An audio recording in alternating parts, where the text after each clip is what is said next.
Bismillahirrahmanirrahim. Assalamualaikum warahmatullahi wabarakatuh. Alhamdulillah, alhamdulillah nahmaduhu wa nasta'inuhu wa nastaghfiruh wa na'udzu billahi min syururi anfusina wa min sayyiati a'malina. May yahdihillahu fala mudhillalah wa may yudlil fala hadiyalah. Asyhadu an la ilaha illallah wahdahu la syarikalah wa asyhadu anna Muhammadan abduhu wa rasuluhu la nabiyya ba'dah. Allahumma shalli wa sallim wa barik ala Muhammadin wa ala alihi wa sahbihi wa mawalah wa la haula wa la quwata illa billah, amma ba'du. Faqad qala Allah ta'ala fi kitabil karim wa huwa asdaqul qailin. A'udzu billahi minasyaitonir rajim. Ya ayyuhalladzina amanu khulu fis silmi kaffah wala tattabi'u khutuwatis syaitan innahu lakum aduwwun mubin. Shadaqallahul azim wa shadaqa rasuluhun nabiyul habibul karim wa nahnu ala zalika minasyahidin wa syakirin walhamdulillahi rabbil alamin. Ma'asyiral muslimin wa sulutal mu'minin, sadatul afadil, ulama anal kurama wa masyayikh anal aisha, khususnya para sahabat, para alim yang hari ini hadir. Sama-sama kita bersyukur kepada Allah Subhanahu wa taala atas limpahan rahmatnya, karunia-Nya dan kekuatannya kita masih dapat bertemu kembali dalam majelis yang mulia ini. Kita doakan kepada Allah, kita mohonkan agar kepada kita dan kepada keluarga kita senantiasa diberikan rahmat, hidayah, inayah, petunjuk dan kekuatannya dalam menghadapi hidup di dunia ini, dan kelak di akhirat kita minta agar diberikan kemudahan-kemudahan dalam menghadapnya, amin. Juga kepada yang sakit, saya dengar tadi ada kabar dari Bang Aman bahwa Ustadz Amirul, Ustadz yang pernah berkunjung ke kita ini sekarang stroke. Kita doakan agar beliau dapat yang terbaik dari Allah SWT, amin. Pada yang telah meninggal dunia beberapa saat lalu, banyak juga kawan-kawan kita yang meninggalkan kita di RW belakang segala. Kita doakan agar Allah menyediakan balasan atas apa-apa yang pernah dia kerjakan di dunia ini. Yang baik dibalas baik, yang tidak baik terserah Allah. Jazakallahu hasba ma'yala. Selanjutnya, sahabatku sekalian, perkenankan saya menyampaikan sebuah hadis dari sahabat Nabi bernama Sufyan bin Abdullah As-Saqafi. Sahabat Nabi Sufyan ini pernah tanya sama Rasulullah, ya Rasulullah, qulli fil islami qaulan. Wahai Rasulullah, katakan kepada saya satu perkataan dalam Islam ini. La as'alu anhu, ya kan? La as'alu anhu ahadan ghaira, yang tidak akan aku tanyakan lagi pada orang lain. Jadi Rasulullah ini semacam tempat curhat. Dan Rasulullah adalah Al-Amin, orang yang jujur dan dipercaya, sehingga pertanyaannya begitu. Katakan padaku satu perkataan dalam Islam ini ya Rasulullah, yang tidak akan pernah aku tanyakan lagi pada orang lain selain dirimu. Jadi maksudnya jawaban orang lain kalau aku tanyakan ini pasti nggak benar. Kulli fil islami qaulan la as'alu anhu ahadan ghaira. Apa kata Rasulullah? Kul, katakan saja. Ya, jadi katakan saja. Orang yang nanya ini suruh berkata, amantu billah sumastaqim.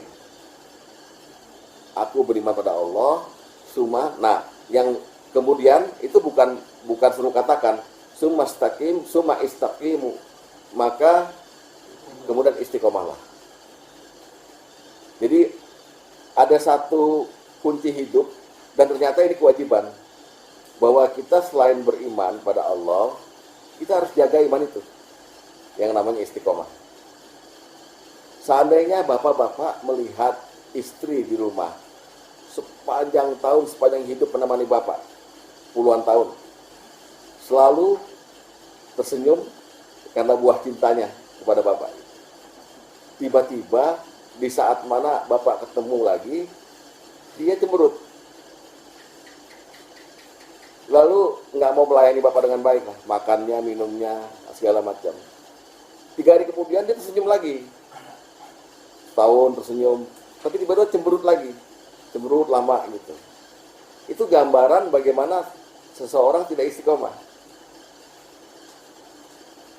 Jadi ada perubahan sikap, ada perubahan mental, ada perubahan gerakan dan perubahan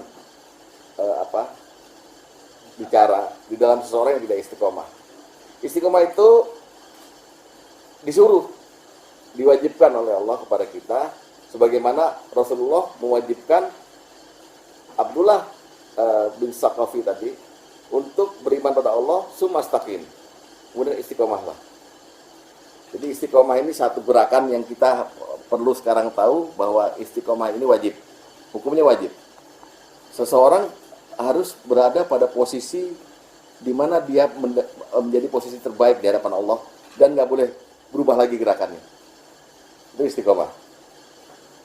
Makanya di dalam ayat tadi Al-Maidah ada tuh, barang siapa yang beriman kemudian kafir, katanya habito amaluhum, amal yang lainnya semuanya hapus, dan di akhirat dia termasuk orang yang rugi. Ada tadi ya Al-Maidah tadi. Jadi orang nggak boleh mengalami perubahan kalau sudah dia dalam posisi the best, posisi yang baik menurut dia dan di hadapan Allah baik, lalu dia berubah gitu, nggak boleh. Itulah namanya orang yang tidak istiqomah. Istiqomah ini jadi apa maksudnya? Nanti saya terangkan. Tapi intinya istiqomah itu adalah teguh pendirian. Saking teguh pendiriannya sehingga dia tidak lagi memilih yang lainnya. Kita lihat istiqomah kita kalau dalam perasaan dunia itu hancur. Contoh, barangkali ginilah.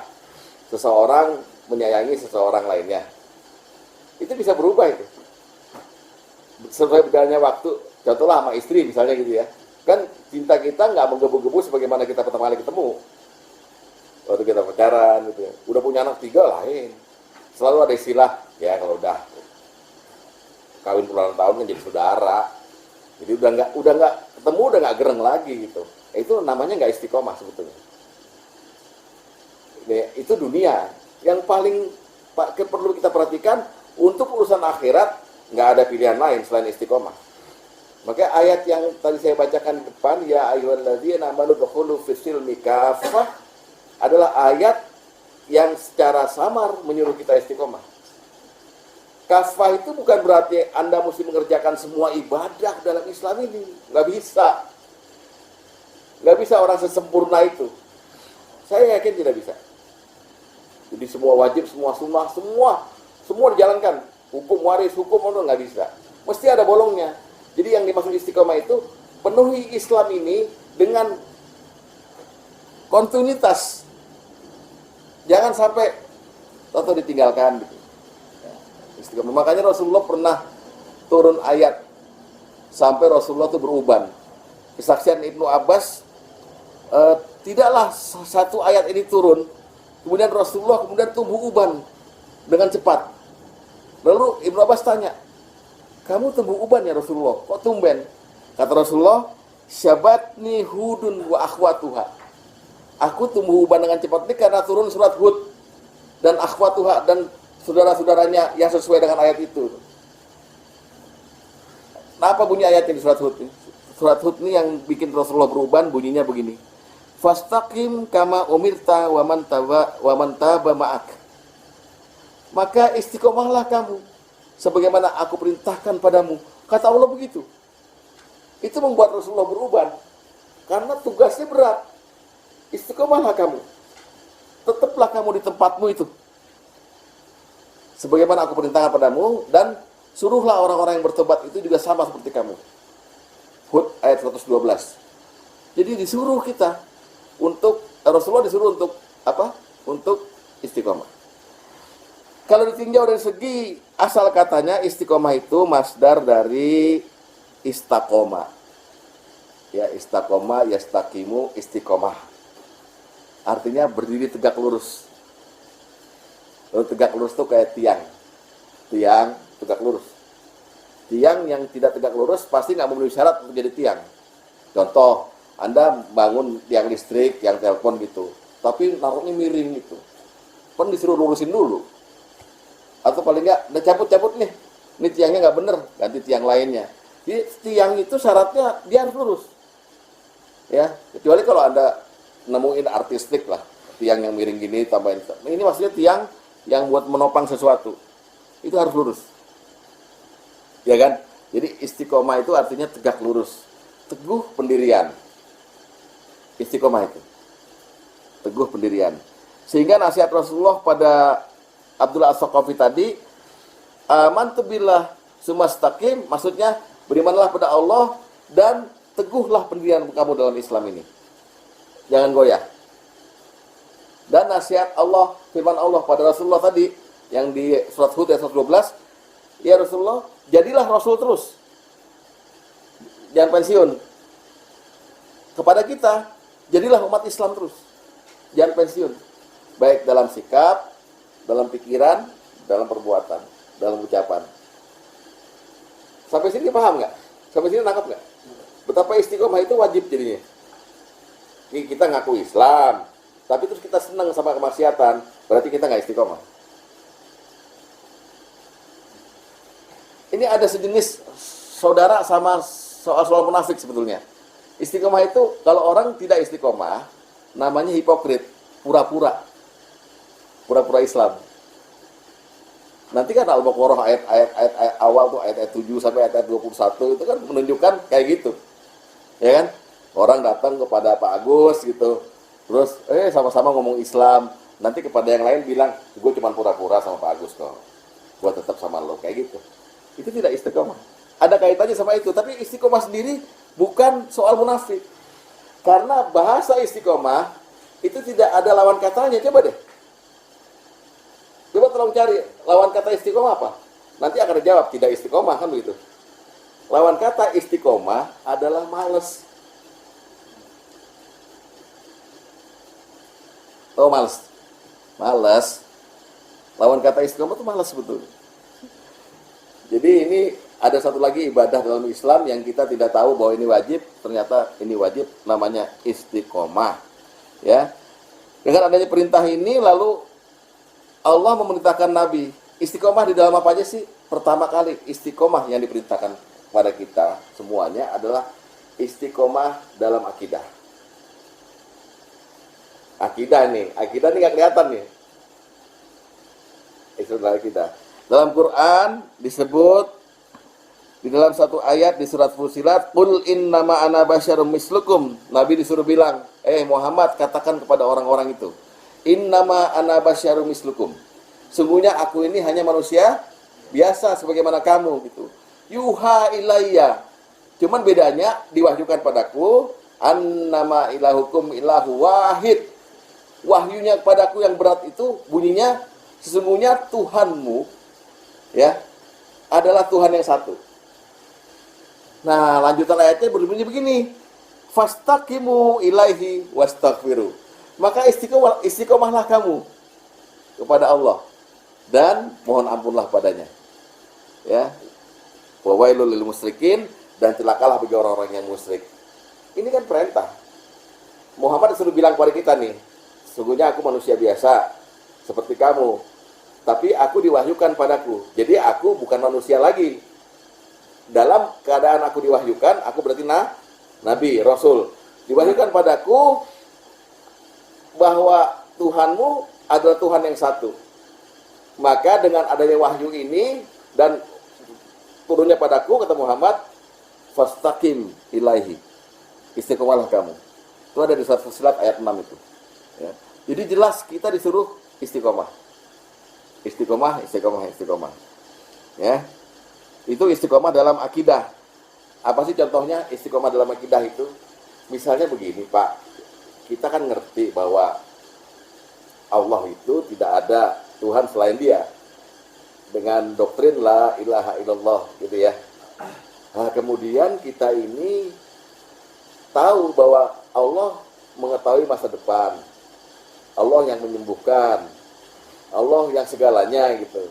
Tapi kita kemudian berkata pada orang bukan pada Allah gitu. Nggak ada lagi yang bisa gue mintain tolong selain lu gitu. Allah berkata Allahus Samad. Allah nyuruh kita bergantung padanya. Tapi kita bilang sama orang lain hanya kamu tempat bergantung saya. Nah, itu tidak istiqomah dalam akidah. Akidahnya kotor. Kita ya pelin-pelan. Ya. Jadi kita disuruh belajar istiqomah. Istiqomah dalam akidah. Lalu istiqomah dalam ibadah. Dalam sebuah hadis Rasulullah berkata, ahabul a'mali ilallahi ta'ala adwamuha wa inqala. Jadi sebaik-baik amal, afdolnya, terutama amal yang baik di sisi Allah, yang dicintai oleh Allah, ahabbu ilallah, adalah adwamuha, yang didawamkan. Dawam itu artinya dikontinukan, diseringkan. Wa inqalla, walaupun sedikit.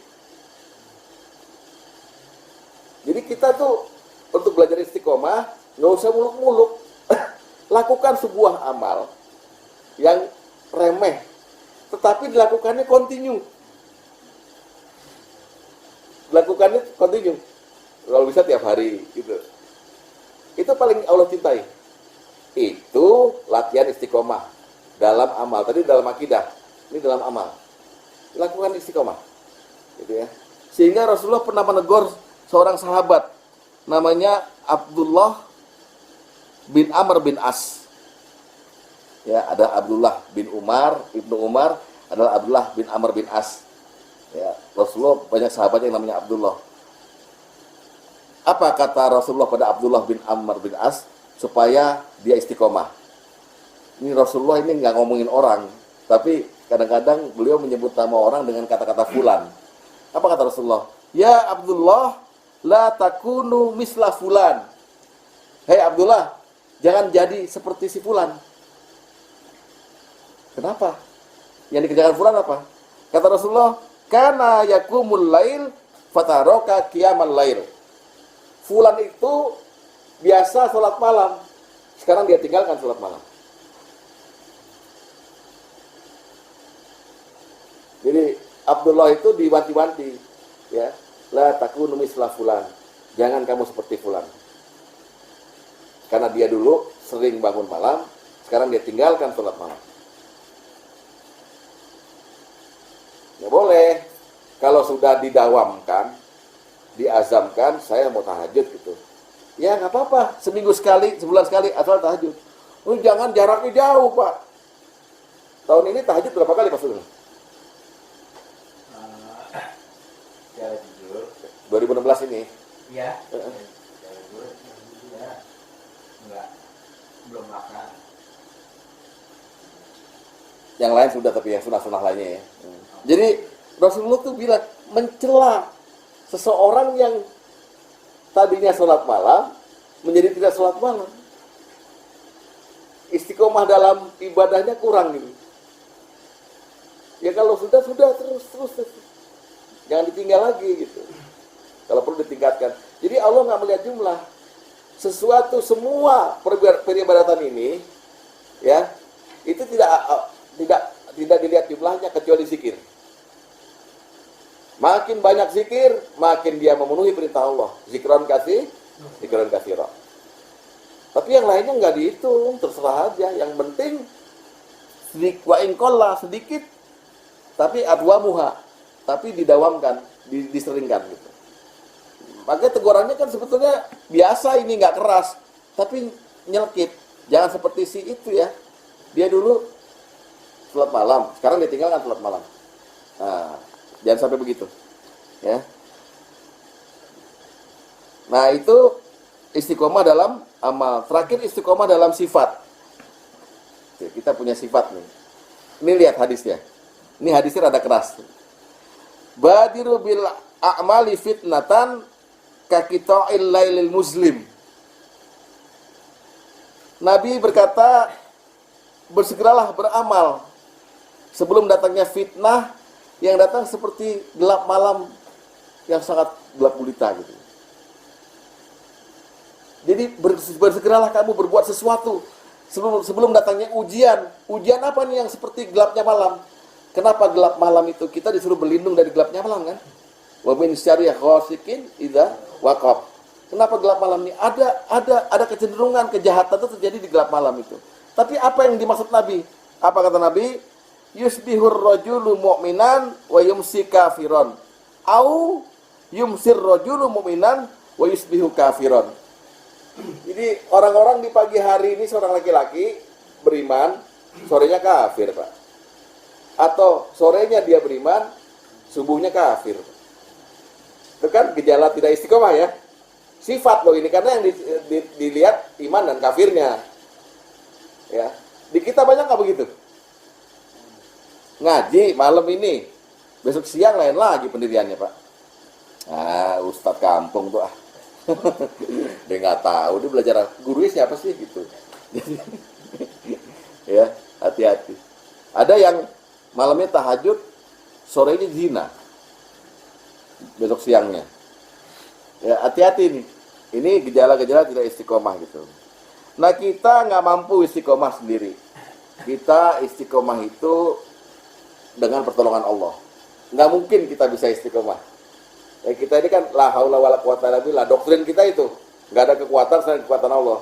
Jadi mau nggak mau istiqomah kita itu dimulai dengan doa. Dalam Al-Quran banyak doa-doa istiqomah. Saya ambil contoh, buka surat Al-Baqarah ayat 250. Nah, itu doa istiqomah itu. Salah satu doa istiqomah.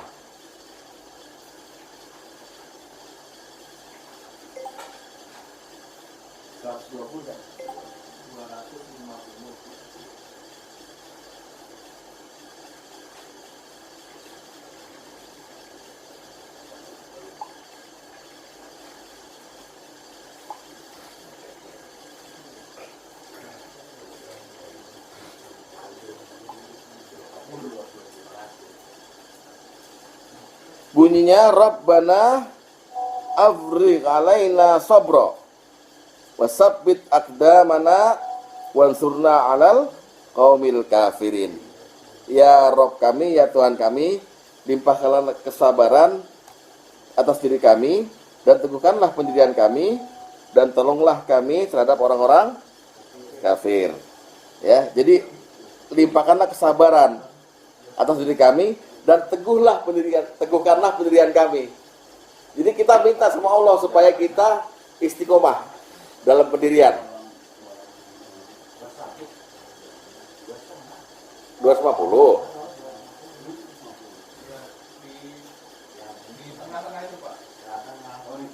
Iya di tengah-tengah. Iya di tengah-tengah. Maaf. Atau di surat Ali Imran, entar dulu sebentar. Jadi yang dimaksud limpahkanlah kesabaran atas diri kami itu karena kita tuh untuk istiqomah itu harus sabar. Ya. Karena Rasulullah pernah berkata begini. Ya'ti 'alan nasi zamanun, akan datang pada manusia satu zaman as-sabiru fihim 'ala dinihi kaqadbihi 'alal jamri. Jadi akan datang satu zaman di mana manusia memegang Islam ini seperti memegang bara api. Mesti sabar, dibuang salah, tapi harus dipegang agama ini. Gitu. Jadi istiqomah itu penting, ya. Atau surat Ali Imran ayat 8. Coba Bapak buka Ali Imran ayat 8 mengenai istiqomah.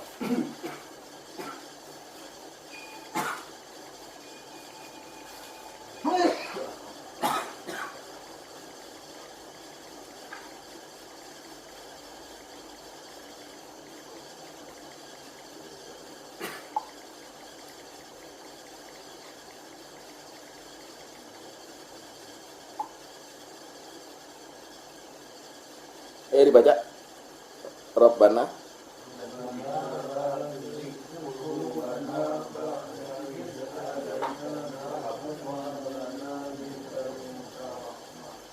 innaka antal wahhab. Rabbana la tuzigh qulubana, ya Allah Tuhan kami, la tuzigh qulubana, jangan kau condongkan hati kami, gitu ya kira-kira ya, kepada kesesatan setelah kami dapat petunjuk. Itu ya. Jadi kita berdoa itu terus supaya kita bisa istiqomah. Ya, istiqomah ini penting jadinya. Nah, Rasulullah kan pernah punya doa, ya muqallibal qulub, sabbit qalbi ala dinik. Wahai yang membolak-balikkan hati, tetapkan hati kami dalam agamamu. Itu namanya istiqomah. Ya betul. Itu istiqomah namanya.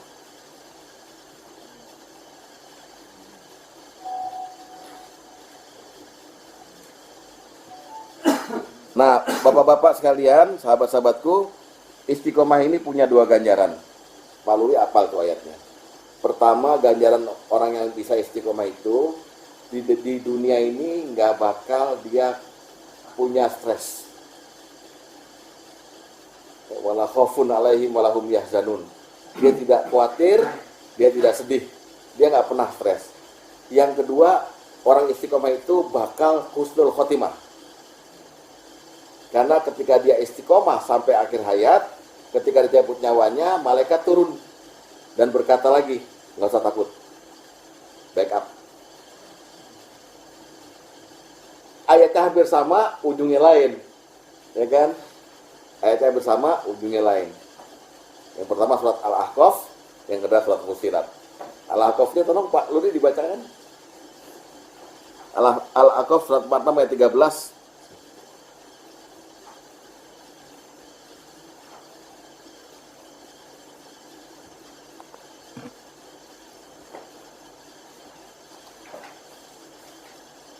Di dalam Al-Ahqaf ayat 13, Allah sendiri yang mengatakan, sesungguhnya ya, innal ladzina, sesungguhnya orang-orang qalu yang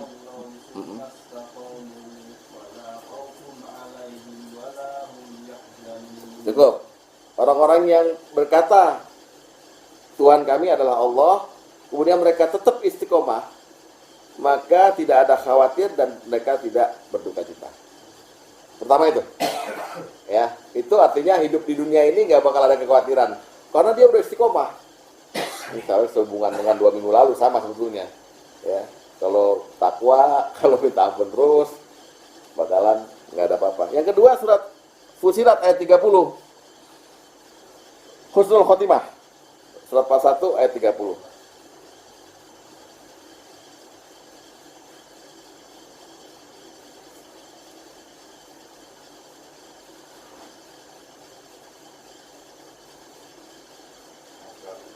Ayat 30. Iya, dibaca lagi Pak Luli.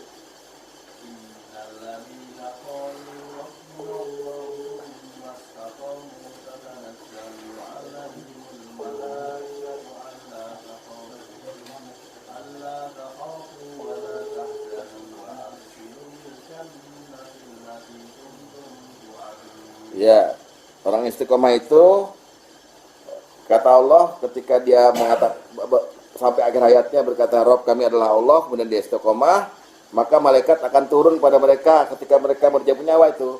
Malaikatnya berkata, jangan takut, jangan sedih, ya, nggak apa-apa diambil nyawanya ini gitu, dan lihat tuh surganya. Karena setiap kita mati nanti kata Rasulullah, sebelum mati kita dilihatin di mana tempat kita ntar di akhirat. Nah, malaikatnya ngomong gitu, ini nih tempatnya.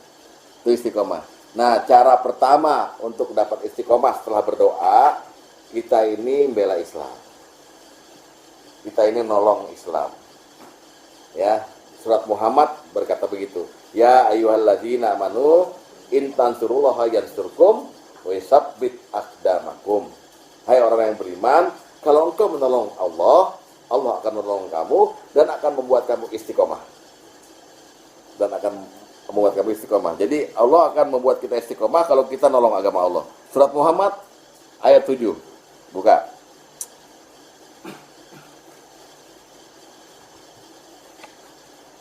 Surat Muhammad ayat 7. Bunyinya ya ayyuhalladzina amanu in tansurullaha yansurkum wa yusabbit aqdamakum.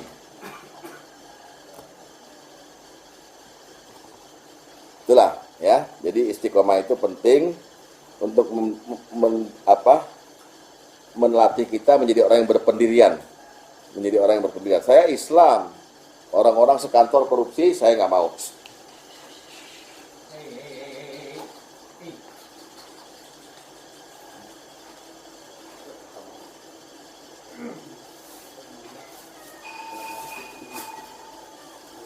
Ini apa ini? Dari Pak Yarto ya?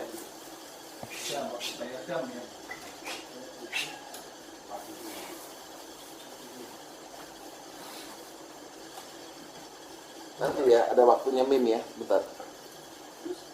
Nah, kaitannya dengan kurikulum kita sekarang kan membahas iktidal.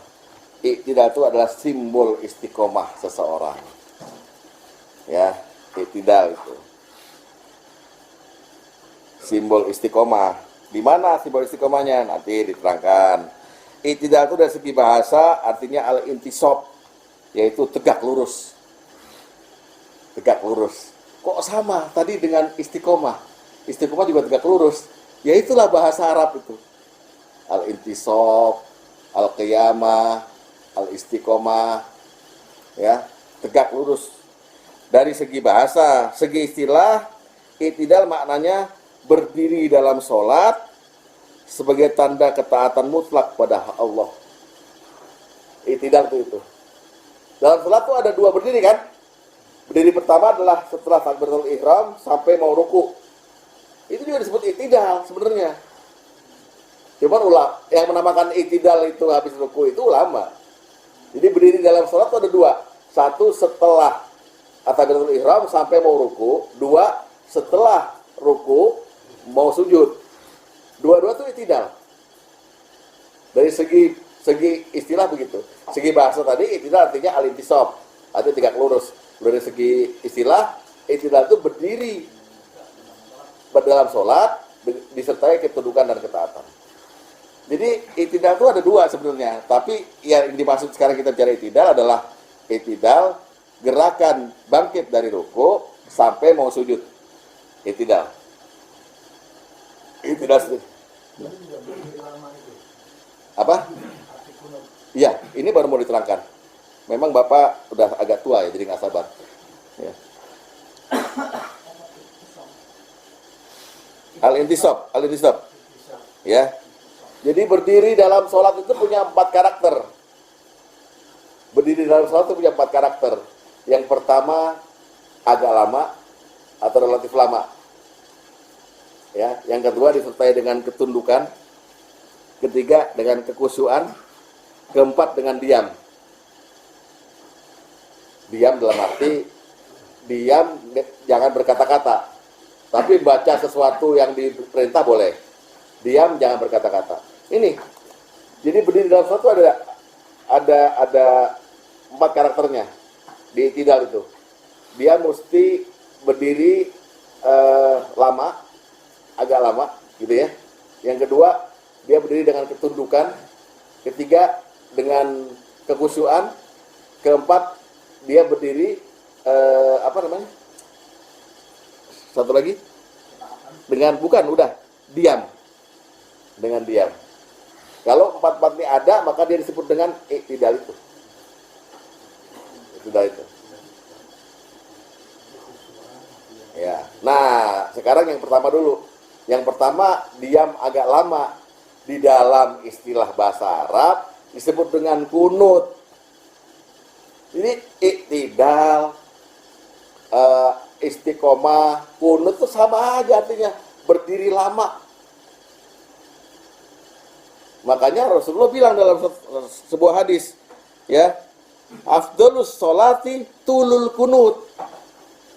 Seutama-utamanya sholat adalah yang tulul, panjang, kunut berdiri, yang panjang lama berdirinya. Lama berdiri pada waktu setelah takbir, membaca surat yang panjang, disebut kunut, lagi kunut itu. Atau lama berdiri ketika iktidal, membaca doa yang panjang juga, disebut kunut, lagi kunut. Makanya ada juga doa kunut. Doa ketika berdiri lama. Jadi jangan istilah-istilahnya jangan dikacaukan. Gitu. Ya. Coba kita baca hadis nomor 6 dulu. 11.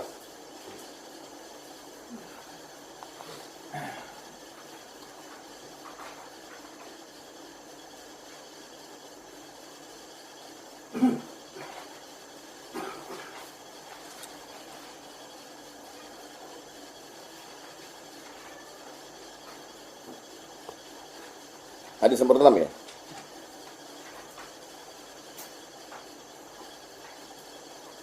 Pak Sugeng yang sudah dapat kertasnya, Ya. baca hadis nomor 6.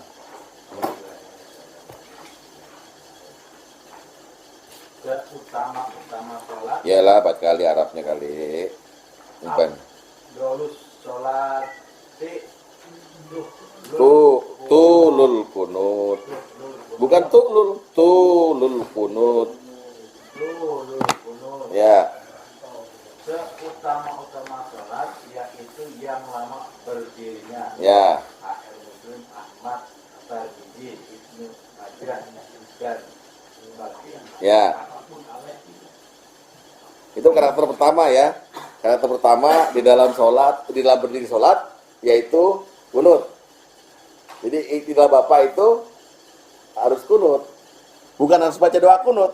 Harus bersifat lama berdirinya. Jangan cepet-cepet, Pak. Jadi kalau berdiri yang pertama habis Al-Fatihah itu, kalau baca kayak Rasulullah kemarin. Al-Baqarah, Ali Imran, An-Nisa, baru turun ruku. Jangan cepet-cepet kulhu, kuliah gitu ya. Itu terus kalau habis i'tidal juga agak lama, jangan buru-buru turun ya, itu. Nah, kemudian tadi mengenai panjang, sekarang mengenai ketundukan. Istilah kunut itu di dalam Al-Qur'an menjadi berubah qanitun, artinya tunduk kepada Allah. Surat Ar-Rum ayat 26. Walahu man fis samawati wal ard kullul lahu qanitun. Surat Ar-Rum ya, ayat 26. Dan kepunyaanlah siapa saja yang ada di langit dan bumi, kullul lahu qanitun. Semuanya hanya kepadanya tunduk. Jadi kunut itu ada unsur tunduk. Ya, yang pertama tadi unsurnya lama, kedua unsurnya tunduk. Ayat 26 ya? Nah.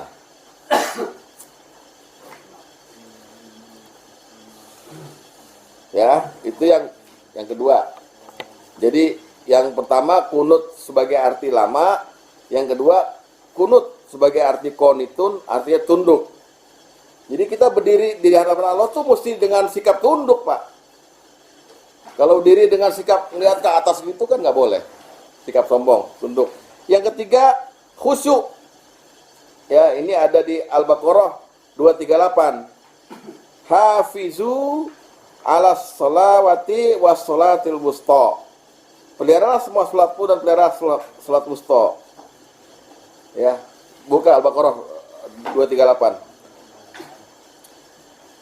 Wa qumu lillahi qanitin, dan berdirilah, ya, berdirilah untuk Allah lillahi di dalam salatmu qanitin dengan khusyuk.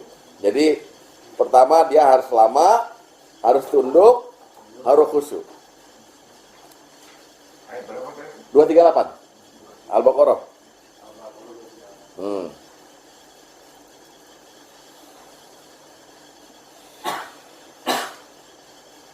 Ya, jadi unsur-unsurnya berdiri dulu nih kan, i'tidal berdiri soalnya. Unsur-unsurnya nih, nanti baru kita bisa menghayati berdiri i'tidal itu seperti apa.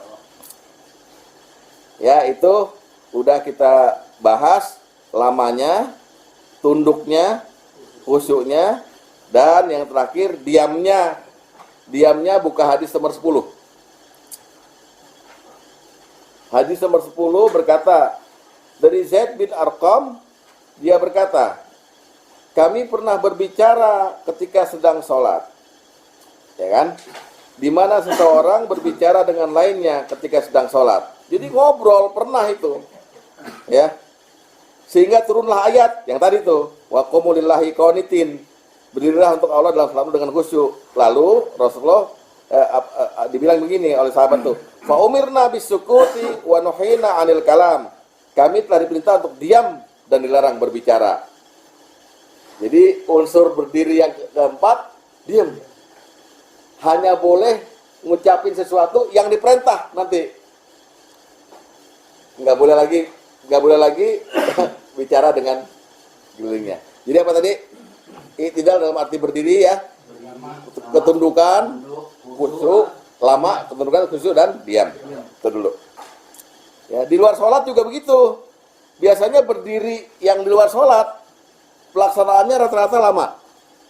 Ya, dan disertai unsur yang tadi, ketundukan, kekhusyuan dan diam. Kalau istilah lainnya ketundukan itu minat, kekhusyuan itu perhatian khusus, dan diam itu serius. Contoh, ABRI, TNI, baris. Berdirinya itu lama, disertai dengan minat. Dia tertarik memang. Kemudian disertai perhatian khusus. Atau disertai juga dengan diam. Itu untuk urusan dunia loh. Atau contoh lain misalnya, Bapak naik kapal laut, udah mau nyampe ke pelabuhan yang dituju. Itu yang di dek rata-rata berdiri. Berdiri melihat dengan ketertarikan, dengan perhatian khusus, dan dengan diam gitu. Atau misalnya Bapak lagi di kafe di pinggir jalan, ada kecelakaan yang keras suaranya, der aja. Itu untuk ngelihatnya Bapak nggak cukup ngelihat itu doang, mesti berdiri. Berdiri, memberi perhatian khusus, diam, lalu tertarik, kayak tunduk sama peristiwa itu. Lihat gitu. Kan gitu ya. Itu baru dunia itu. Atau Rasulullah ketika ada jenazah lewat, itu mesti berdiri. Diam, tunduk, tertarik, memberi perhatian khusus, serius. Itu. Nggak ditanya siapa yang mati gitu. Nggak ditanya siapa yang mati, terserah gitu. Atau seorang khotib atau seorang yang berpidato. Wah, ini jarang kan orang duduk, berdiri. Karena berdirinya ini penting gitu, unsur berdiri ini. Nah, dalam sholat begitu. Berdirinya orang kalau sudah dengan unsur lama, kemudian tunduk, khusyuk dan diam, Allah memperhatikan. Allah memperhatikan dan Allah memuji pula. Jadi Allah memberi perhatian khusus pada orang yang berdiri i'tidal itu dengan 4 unsur tadi. Kita lihat. Coba Bapak buka surat 26 ya, Asy-Syu'ara yang kemarin tuh. Surat Asy-Syu'ara ayat 217 dan 218. Wa tawakkalu 'alal 'azizir rahim. Dan bertawakallah kepada Allah yang Maha Perkasa lagi Maha Penyayang. Allazi yaraka hina taqum. Yang melihat kamu ketika kamu berdiri. Jadi Allah melihat kita ketika kita berdiri. Berdiri untuk apa? Sholat. Berdiri di sholat kan? Atau firmannya surat Al-Muzammil, surat Muzammil surat berapa ya? Surat 73 ya? Ya 73 dong. Di ayat 20. Lihat surat Muzammil ayat 20.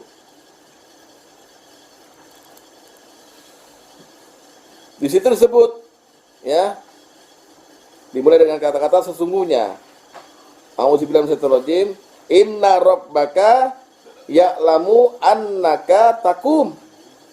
Sesungguhnya Tuhanmu mengetahui bahwasanya kamu berdiri. Jadi Allah memuji, Allah memperhatikan orang-orang yang berdiri pada waktu sholat. Ya, surat 73 ayat 20. Dicatat dulu aja nanti dilihat di rumah. Nah, dan Allah juga memuji orang-orang yang berdiri dengan pujian hamba-hamba Tuhan, itulah kira-kira ya, hamba-hamba Tuhan yang Maha Penyayang. Surat Al-Furqan ayat 63 dan ayat 64. Dibuka.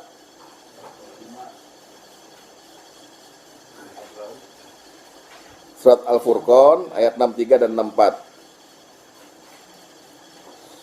Wa ibadur rahman allazina yamsuna 'alal ard ya. Hauna wa iza khatahumul jahilun qalu salama. Dan hamba Tuhan yang Maha Penyayang ialah orang-orang yang berjalan di atas muka bumi dengan rendah hati, dan apabila orang-orang jahil menyapa mereka mengucapkan kata-kata yang mengandung keselamatan. Walladzina ya kan? Ya bituna li rabbihim sujjadau wa qiyama. Dan orang-orang yang melalui malam hari dengan bersujud dan berdiri untuk Tuhan mereka. Jadi berdiri dalam sholat itu disebut lagi sebagaimana ruku dan sujud sebagai suatu keutamaan. Jadi tidak yang kita omongin itu nanti.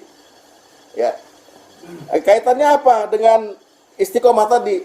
Kalau kita sering berdiri istiqomah berdiri dalam sholat dengan 4 unsur tadi, apa? Lama, tunduk, khusyuk dan diam gitu. Itu sebetulnya istiqomah kita latihan ketika kita ntar berdiri di akhirat. Bapak jangan kira nanti kita ini ada fase berdiri selama 40.040 tahun. Berdiri menunggu yaumil hisab. Nggak ada tempat duduk di akhirat. Kalau kita istiqomah berdiri di dunia nanti, insya Allah di sana nggak sampai segitu. Udah biasa gitu. Ya kita lihat dulu ayatnya. Surat 83 ya, ayat 4, 5 dan 6. Bagus dibaca.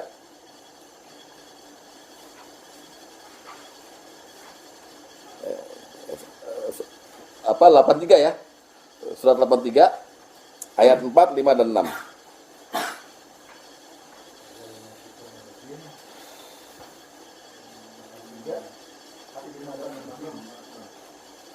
Ala yadhunnu ulaika annahum mab'utsun. Tidakkah mereka itu mengira bahwa sesungguhnya mereka akan dibangkitkan di yaumin 'adzim, pada suatu hari yang besar. Yauma yaqumun nasu lirabbil alamin, yaitu pada hari ketika semua orang bangkit menghadap Tuhan. Ya, yakumu disebut bangkit itu ya. Yakumu artinya apa? Berdiri. Berdiri. Disuruh berdiri kita. Ya itu waktu dikumpulin. Itu lamanya berapa tuh waktu dibangkitin sampai berdiri? 40 tahun. 40 tahun kita berdiri. Nunggu dulu. Lihat hadis nomor 4.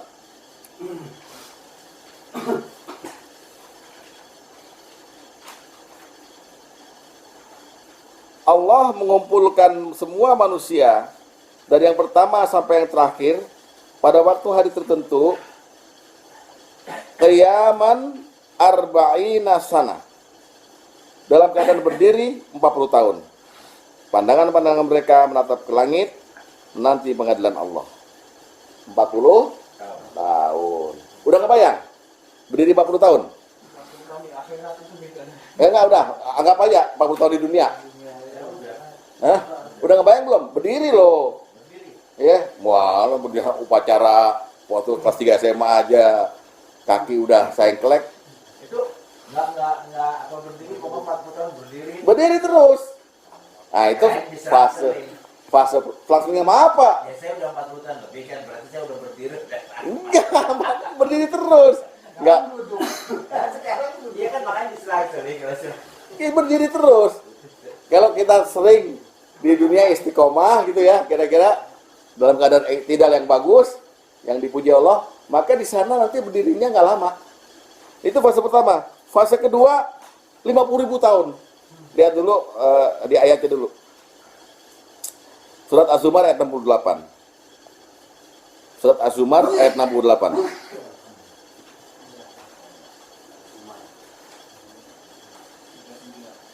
Surat 39 ayat 68.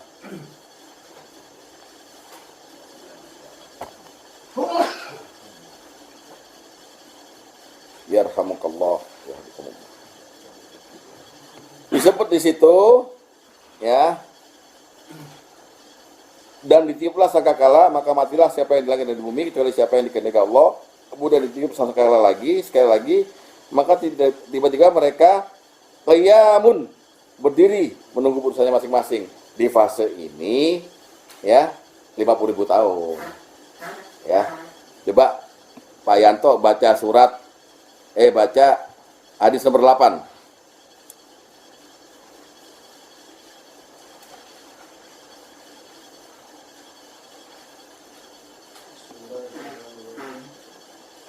Manusia kelak akan berdiri menghadap Tuhan semesta alam. Yakumun nasu lirabbil alamin.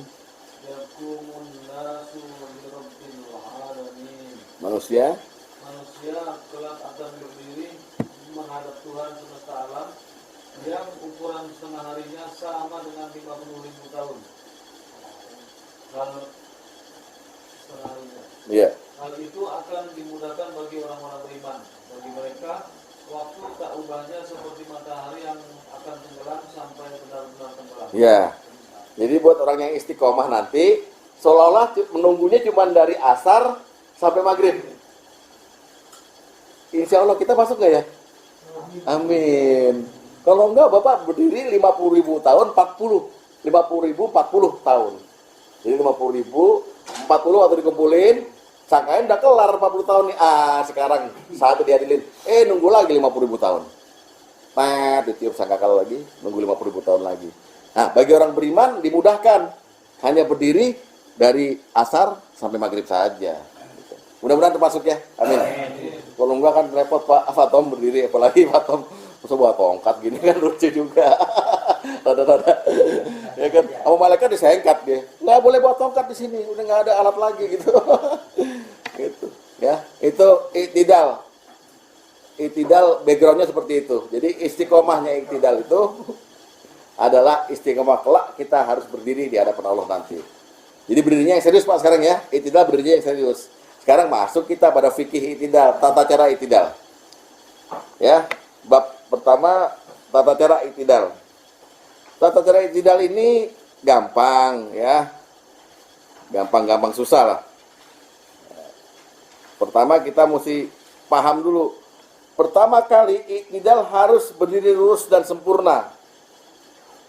Ya, berdiri lurus dan sempurna iktidal itu. Kalau tidak, maka Allah tidak akan melihat sholatnya. Jadi kalau kita nggak berdiri sempurna, ya misalnya dari ruku kita gini langsung sujud gitu, Allah nggak ngeliat sholatnya. Karena tadi unsurnya banyak. Unsur yang dasar adalah tumak ninah. Ditambah dengan apa tadi? Lama. Tambah dengan tunduk, khusyuk, ya, dan diam. Jadi nggak bisa kita langsung gitu. Baca hadis nomor 1, Dede. Hadis.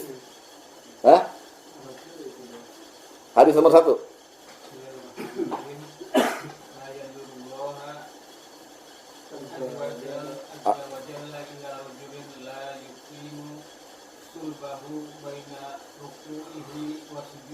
Ya.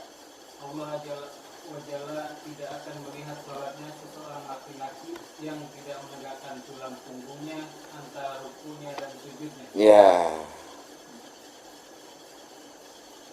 Jadi Allah nggak akan melihat sholatnya seorang laki-laki kalau dia tidak meluruskan apa? Tidak akan menegakkan tulang punggungnya antara ruku dan sujudnya. Berarti waktu tidak. Lurusin dulu dengan takut, tunduk gitu. Sebab kita habis ruku, kan kemarin udah diterangin ruku sama sujud kayak apa itu. Ya, bangkit mesti lurus dulu. Nah, dalam istilah hadis ini ada lurusnya meluruskan punggungnya ada 3 istilah. Pertama istilahnya tegak berdiri, tenang berdiri, lurus punggung. Jadi tegak berdiri, tenang berdiri, sama lurus punggung. Jangan keluar dari situ. Tegak berdiri, dalam keadaan tenang, dan punggung lurus. Itu unsurnya.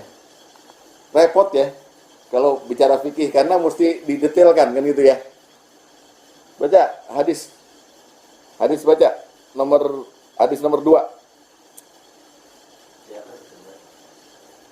Hadis nomor 2, saya yang baca. Dari Abu Hurairah radhiyallahu anhu bahwa Nabi sallallahu alaihi wasallam bersabda, "Jika engkau hendak mengerjakan salat, maka sempurnakanlah wudu. Lalu bacalah ayat Quran yang mudah bagimu. Lalu rukuklah hingga engkau tenang, tumak ninah dalam ruku." Nah ini. Summa irfa hatta ta'tadila. Nah, qa'ima. Ya. Kemudian bangunlah hingga engkau tegak berdiri. Itu dalam hadis Bukhari, Muslim, Tirmizi, Ibnu Majah, Abu Daud, Nasai dan Ahmad. Tapi dalam hadis riwayat yang lain, Wali Ibnu Majah dalam Ibnu Majah disebut dengan hatta tatma'ina qa'ima, hingga engkau tenang berdiri. Dalam hadis Ahmad disebut apa tuh? Fa'akim sulbaka hatta tarji'al izam. Maka tegakkanlah tulang punggungmu hingga tulang-tulang itu kembali seperti semula. Jadi tulangnya bengkok, balikin sampai semula. Tut. Gitu. Iktidal. Jadi Khusyuknya di situ Pak Tom gitu. Kita barusan nunduk sama Allah nih. Kan kemarin udah disebut nunduk sama Allah sebagai tanda kehinaan diri kita. Kita kok berdiri. Berdiri juga mesti dengan tunduk, kekhusyuan dan diam. Gitu. Allah nggak akan ngelihat kalau Anda nggak pakai unsur itu. Tegak lurus, tenang. Ya.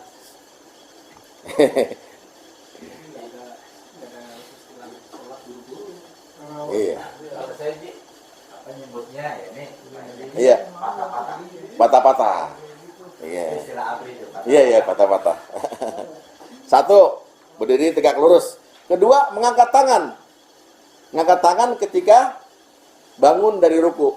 Mengangkat tangan. Nah, tapi ini ingat ya, Anda milah sendiri. Yang mana yang wajib, yang mana yang sunnah. Mengangkat tangan itu termasuk sunnah. Karena ada juga nanti golongan yang tidak mengangkat tangan. Begitu dia langsung bangkit. Itu sah sholatnya. Ya. Angkat tangan. Angkat tangan ada dua. Angkat tangan sampai kuping. Atau angkat tangan sampai bahu. Jajaran bahu. Nah, yang sampai kuping, hadis nomor 3. Pak, baca. Yang sampai kuping.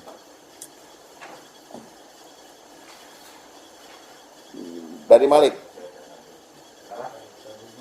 Baca ini ya. Baca Arabnya yang di garis aja. Ayo dari Malik. Wa'aro. Enggak. Dari Malik dulu, dari Malik bin Waris. Oh,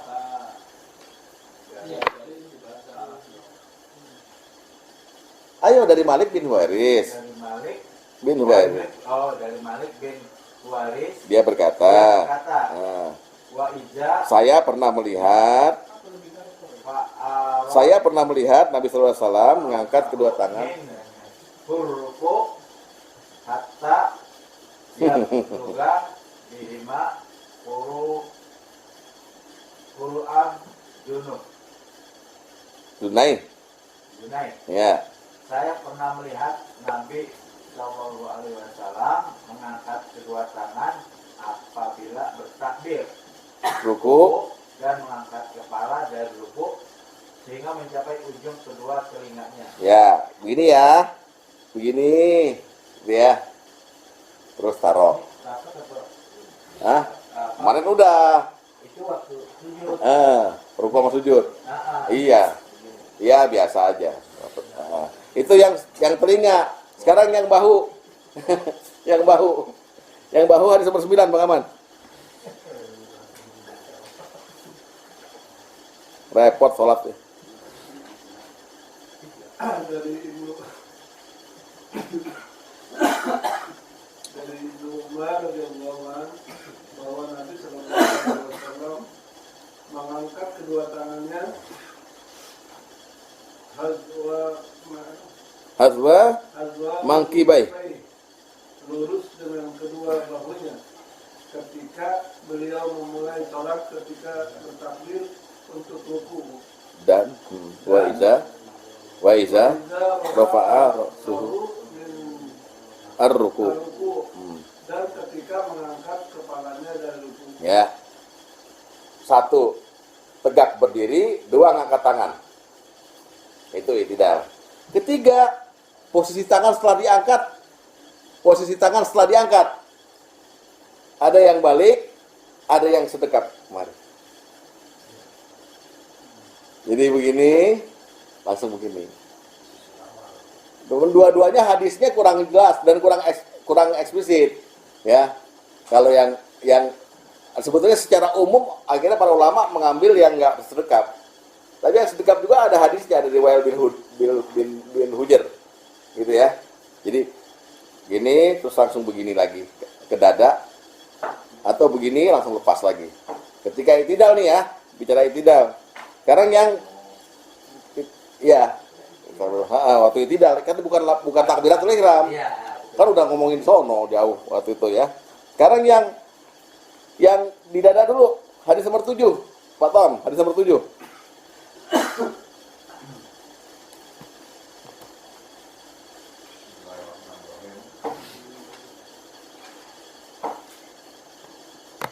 Dari Tawus. Enggak. dari Taus yang berkata, ada Rasulullah SAW meletakkan tangannya yang kanan pada tangan yang kiri. Kemudian beliau memegangnya erat-erat di dadanya ketika sholat. Nah, ini kapan? Loh, kan kita harus tahu dulu bahwa orang memegang tangannya itu saat berdiri. Iya kan? Nah, berdiri ada dua. Dalam takbiratul ihram sampai ruku atau dari habis ruku sampai sujud. Tawus nggak menjelaskan kapan para orang-orang yang meletakkan dadanya ketika i'tidal mengambil hadis ini. Dia pikir berarti Rasulullah di dua berdiri itu ya begitu juga. Ketika takbiratul ihram, Allahu Akbar, kemudian ketika sami Allahu liman hamidah, nah ini nggak apa-apa. Toh hadisnya juga nggak jelas gitu. Ya, Bapak mau salah juga nggak apa-apa. Jangan jujur, aneh banget nih orang sebelah gitu ya. Aneh kan? Alhamdulillah, nggak apa-apa. Tapi yang bid'ah adalah Bismillah, alhamdulillah. Tangannya posisi berdoa, itu nggak ada hadisnya. Itu nggak ada hadisnya. Bukan kunut loh Pak. Begini dia. Ini bukan begitu nih. Ya. Jadi tadi apa? Tegak lurus. Angkat tangan, ya, tangannya bisa kuping, bisa bahu, lalu ada yang sedekap, ada yang, nah, yang ini sekarang, yang lurus lagi, hadisnya juga begitu, hadisnya agak samar, lihat, hadis nomor 5, ya, ini saya baca nih, dari Wail bin Hujr, sesungguhnya dia melihat Nabi SAW mengangkat kedua tangannya pada waktu mulai sholat, oke? Beliau bertakbir dengan mengangkat kedua tangannya, takbir, hingga sejajar kedua telinga. Kemudian beliau berselimut dengan pakaiannya, ini nggak apa-apa, ini. Lalu, nah ini dia, summa wadu'a yadahul yumna alal yusra. Kemudian beliau meletakkan tangannya pada tangan kirinya, bersedekap. Itu waktu takbiratul ihram kan, gitu. Nah, ketika beliau akan ruku, beliau mengeluarkan kedua tangannya dari pakaiannya, kemudian mengangkat keduanya, kemudian bertakbir dan ruku. Nah, terus kemudian gini. Ya, falamma qala sami Allah liman hamidah, rafa'ah yadaihi. Ketika beliau membaca sami Allah liman hamidah, beliau angkat kedua tangannya dan ketika beliau sujud, dia sujud. Jadi langsung enggak diterangkan lagi bahwa dia sedekap apa enggak. Ah, orang yang enggak pakai sedekap, hadisnya ini. Karena tadi waktu takbiratul ihram diterangkan sedekap. Waktu i'tidal kok nggak diterangkan langsung, ya dia angkat kedua tangannya dan ketika sujud beliau kan kalau memang sedekap juga diterangkan dong, ya kan? Nah itu hadisnya ini. Bapak pilih yang mana terserah. Mau pilih yang satu atau pilih yang kedua terserah. Yang penting ada unsur satu tegak lurus berdiri dengan ketundukan, kekhusyuan lama berdiri dan diam. Kedua ngangkat tangan sampai kuping atau sampai bahu. Ketiga apa tadi? Kembali atau lurus, itu tidak. Saya pernah baca juga satu hadisnya yang setelah ruku dia mengangkat tangan lalu kembali pada posisi awal. Nah itu posisi awal juga masih itu juga jadi tanda tanya, awal sholat itu berdiri begini atau awal sholat begini jadinya gitu. Iya kan di situ. Diskusinya jadi ke situ kan gitu. Ya pokoknya dipakai aja karena kita nggak melihat Rasulullah, kita dari kesaksian sahabat nih. Ya, udah. Masuk kepada bab selanjutnya, bacaan ketika i'tidal. Bacaan ketika i'tidal itu dasarnya Quran sebenarnya. Ya, coba kita buka dulu surat 52 ayat 48. Ya, ayat 48. Wasbir li hukmi rabbika. Bersabarlah dalam menunggu ketetapan Tuhanmu. Fa innaka bi ayunina, maka sungguhnya kamu berada dalam penglihatan kami, kata Allah. Wasabbih bihamdi rabbika hina taqum. Dan bertasbihlah dengan memuji Tuhanmu ketika kamu bangun berdiri. Saya tanya Bapak, bertasbih maksudnya apa yang dibaca? Bertasbih, bacanya subhanallah. Itu fasabbih, bertasbihlah, baca subhanallah, enak. Wasabbih bihamdi rabbika, bertasbih dengan memuji Tuhanmu. Jadi bertasbih ini bukan lagi mengucapkan kalimat tasbih, tapi sucikan Tuhanmu dengan memujinya. Paham maksudnya? Lain beda kan? Bertasbih subhanallah. Tapi bertasbih dalam istilah apa? Sucikan Tuhanmu. Dengan apa? Dengan memujinya. Jadi kita bertahmid itu sama dengan bertasbih juga sebenarnya. Jadi intinya bukan di tasbihnya ternyata, bihamdi rabbik, dengan memuji Tuhanmu.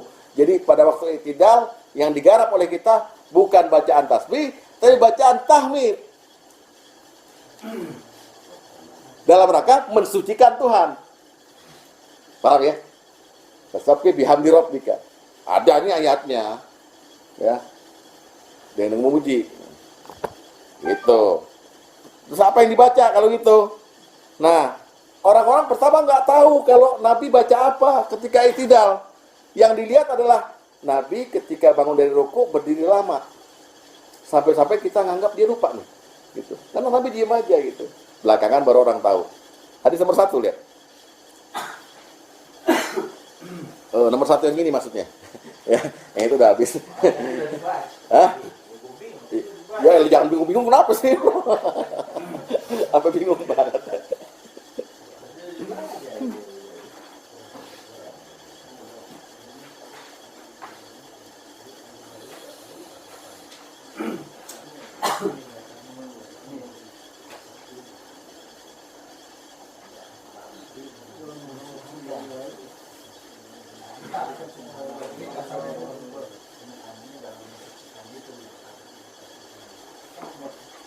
Jadi maksudnya Pak Yanto, mensucikan Allah itu artinya berkeyakinan bahwa Allah tidak salah.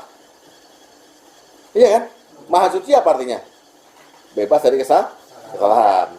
Kalimat tasbih subhanallah. Ya kan? Tapi kalau digandeng dengan bihamdi rabbika, dengan memuji Tuhanmu, tasbihnya menjadi perbuatan mensucikan Tuhan, tapi kalimatnya bihamdi rabbika, dengan memuji Tuhanmu. Ya. Nah, dalam hadis 1 disebut dari Sabit berkata, Anas pernah menceritakan sifat salat Nabi sallallahu alaihi wasallam kepada kami. Jika beliau salat dan mengangkat kepalanya dari ruku. Nah, i'tidal nih ya. Ya kan? I'tidal kan? Nah, qoma hatta naqula qad nasiya. Qad nasi. Maka beliau berdiri lama hingga kami mengatakan beliau telah lupa. Jadi pertama-tama nggak tahu bacaannya. Tapi selanjutnya, lihat hadis nomor 4. Apa yang dibaca Rasul? Telah menceritakan kepada kami Al-Barra bin Azib bahwa dia berkata, kami pernah sholat di belakang Nabi SAW ketika beliau mengucapkan, nah ini, Sami Allahu liman hamidah, yang artinya semoga Allah mendengar pujian orang yang memujinya. Tidak seorang pun dari kami yang membukakan punggungnya hingga Nabi SAW meletakkan keningnya di atas tanah. Perkataan Nabi ketika bangkit, Sami Allahu liman hamidah, artinya semoga Allah mendengar pujian orang yang memujinya. Ulangi, Sami Allahu liman hamidah. Pada mulanya ini wajib bagi setiap orang yang sholat. Artinya baik imam, baik sholat sendiri, baik makmum harus mengucapkan Sami Allahu liman hamidah. Pada mulanya, ya kan?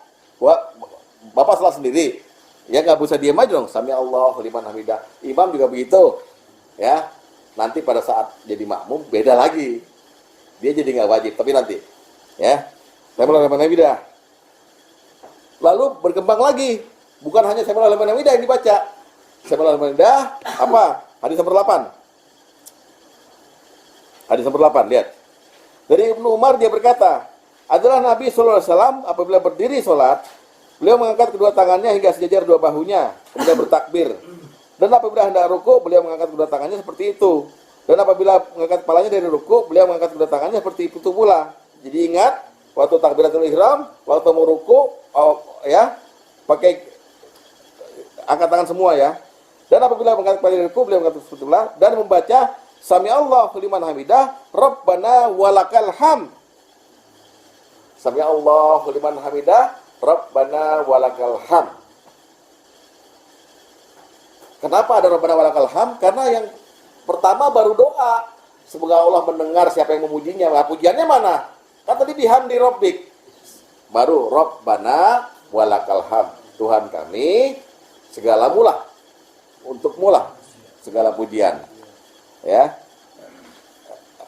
Coba dibaca sama-sama. Sami Allahu liman hamidah. Sami Allahu liman hamidah. Rabbana walakal hamd.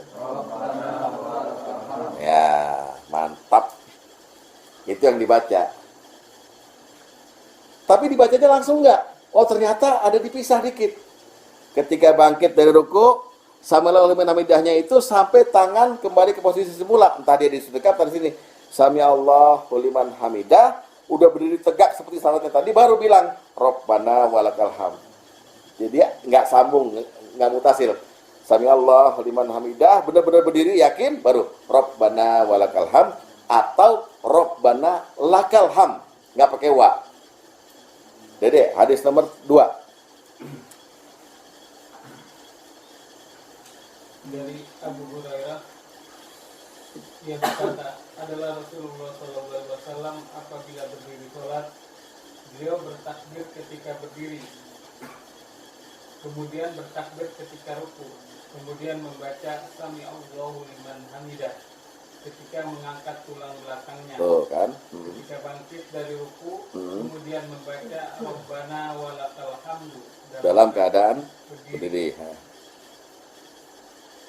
Terus dan dalam dalam riwayat lain Rabbana lakal hamdu. ya. Rabbana lakal hamdu. Jadi kalau dipraktekin, bangkit Sami Allahu liman hamidah, tangannya dulu balik posisi semula dulu, pas berdiri Rabbana lakal hamd atau Rabbana walakal hamd. Sah, udah salatnya. Makmum juga bilang enggak apa menyebutkan Sami Allahu liman hamidah. Nanti. Tadi udah saya terangin kan. Bapak sama Pak Agus pas ujung sama ujung. Kurang sabar. Ya.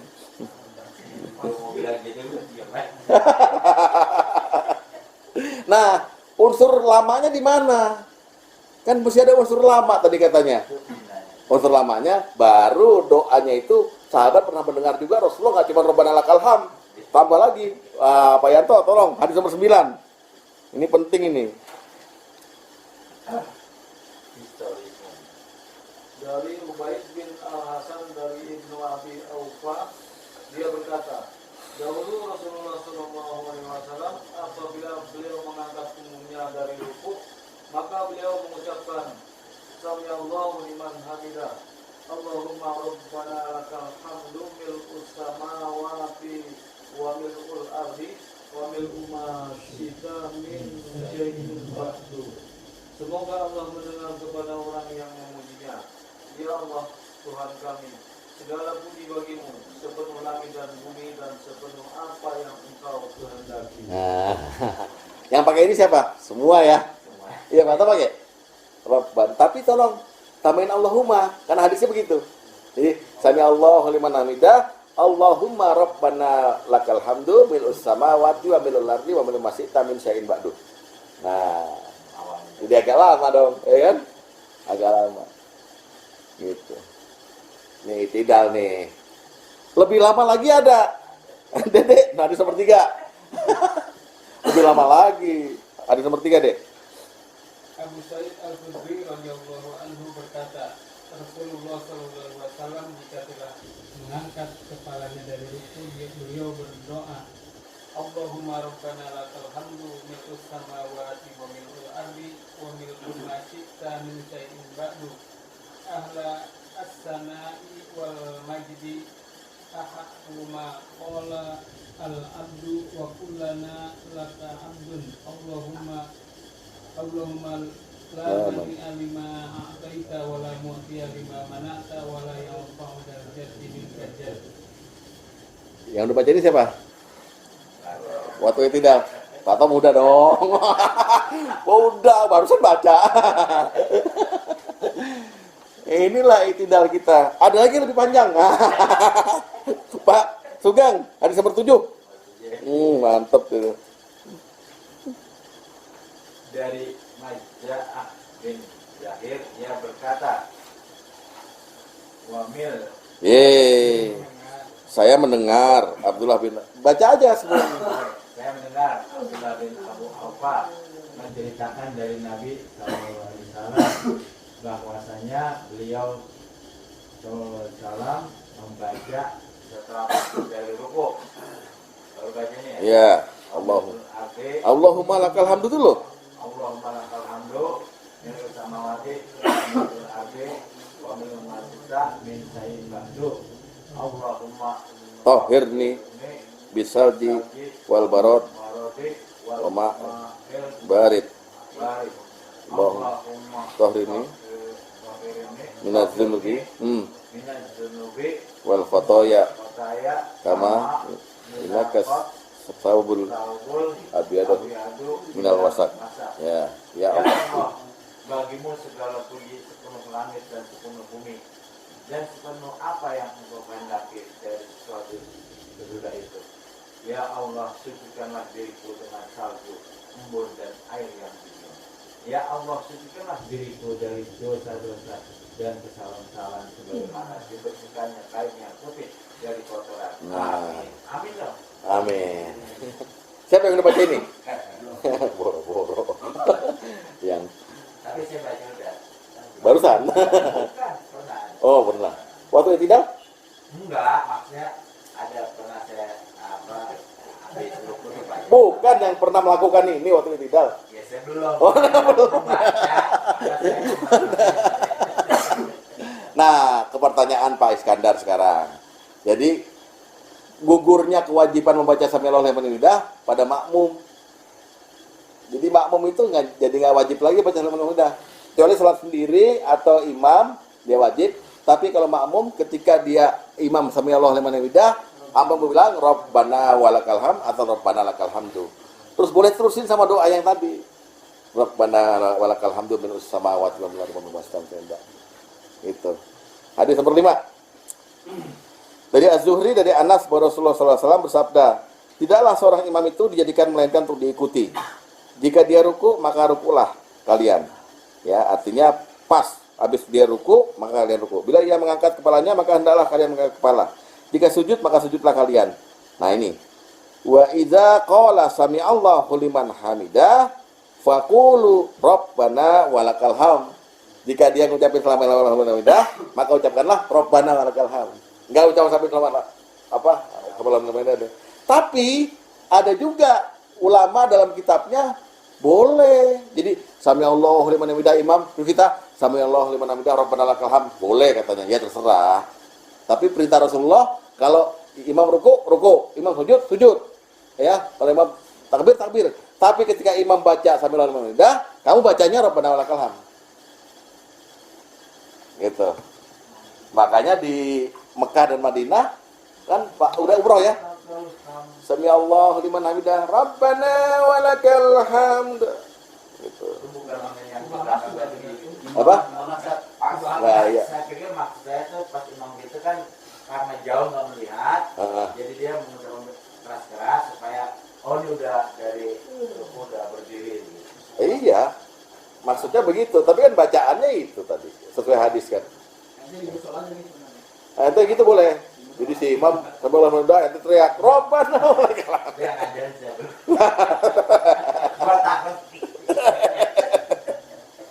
Nah, kenapa disuruhnya begini? Karena pada waktu imam berkata Sami'allahu liman hamidah, malaikat berebutan baca Rabbana walakal hamd. Siapa yang sama malaikat, maka dosanya akan diampuni yang telah lalu. Amin. Itu hadis nomor 10, bukan amin, hadis nomor 10 baca. Bang Aman. Amin aja. Bismillahirrahmanirrahim. Dari Abu Hurairah yang berkata, sesungguhnya Rasulullah SAW pernah bersabda, apabila imam mengucapkan Sami'allahu liman hamidah, maka ucapkanlah Allahumma Rabbana lakal hamd. Karena barang siapa yang ucapkan itu bertepatan dengan ucapan para malaikat, niscaya Ghufira lahu ma taqaddama min dzambi. ghufira lahu ma taqaddama min dzambi. Niscaya akan diampuni dari dosa-dosanya yang telah lalu. Enak sholat Pak. Iktidal diampunin. Amin. Jadi kalau saya sholat ada yang seperti itu dia ngaji. Gitu ya. Iya. Ukurannya begitu. Iya. Kalau masih kan nolak, kalau ngaji lu belum dah. Oh, iya. Jadi kalau orang di selain itu bilang ini yang sami Allah, dia sami Allah juga. Bukan dia, Ah. Allah berarti dia ngajinya Belum ngaji. seberapa. Oh. Belum seberapa gitu, jadi ilmunya belum sampai sini. Ya. Nah kalau dia Robbana, wah lu udah ngikutin apa yang Kalau dia diam aja. kita kan, ini kita baru tahu begini, tapi karena itu, ini ingat ya waktu itu, kan kita masih sami Allah di mana, kita, kata dia, mau kita, gua enggak kok.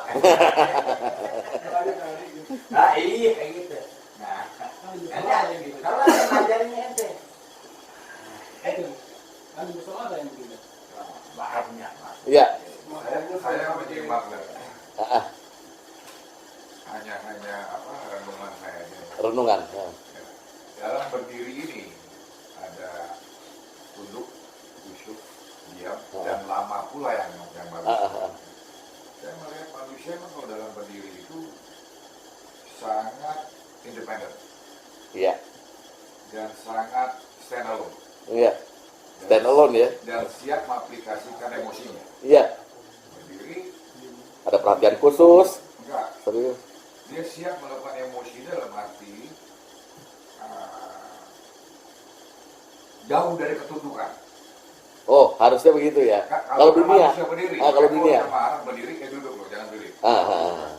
Makanya Islam mengatur banget bahwa diri ini benar-benar gampang sekali tidak tunduk. Gampang sekali tidak khusyuk atau diam. Gitu. Maksudnya ada yang dioceh. Ada aja mau digamparin. Akhirnya di sholat misalnya nggak gitu. boleh begitu kan itu ya. Tapi kalau misalnya ruku khusyuk jelas karena kita Iya, iya, misalnya iya. gitu kan. Oh. Nah, begitu lah kira-kira sifatnya kenapa kok harus tunduk, harus khusyuk, kamu semuanya harus khusyuk. Cuman keplesetnya orang kalau lagi berdiri ini mah benar-benar Bisa jadi sombong. udah jagoan kan. Jagoan. Gitu. Dan eranya ketika kita berdiri harusnya kita punya ego yang keluar, Ya. kita memuji Allah. That's it. Berlawanan banget. Berlawanan. Untukmu segala puji. Padahal lagi berdiri kita. Makanya disebut dengan berdirinya kita dipuji sama Allah. Allah melihat kamu berdiri. Berdiri yang kayak apa tapi gitu.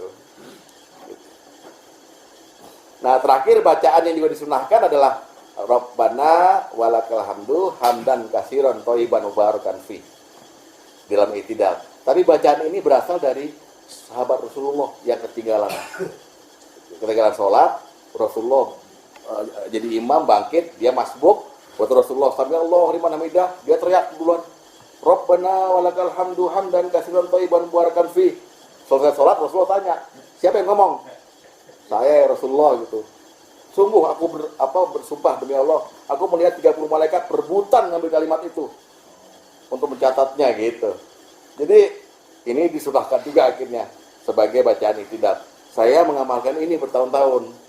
Yang lain saya tinggalin karena kepanjangan. Ya ini agak lama juga.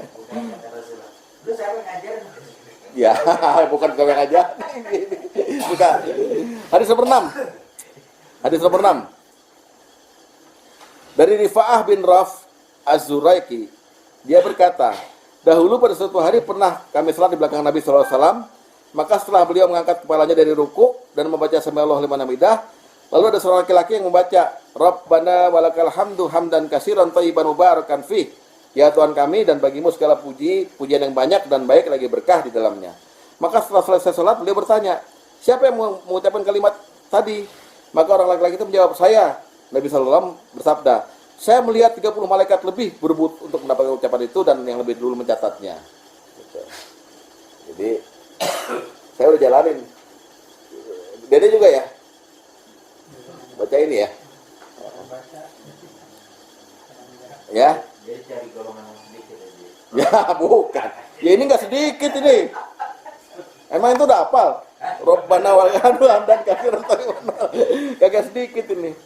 Nah, itu namanya udah selesai. Jadi kunut itu ada unsurnya berdiri tegak lurus, angkat kedua tangan sampai bawah telinga, ya, naruh kedua tangan entah di sedekap di dada atau berbalik, membaca.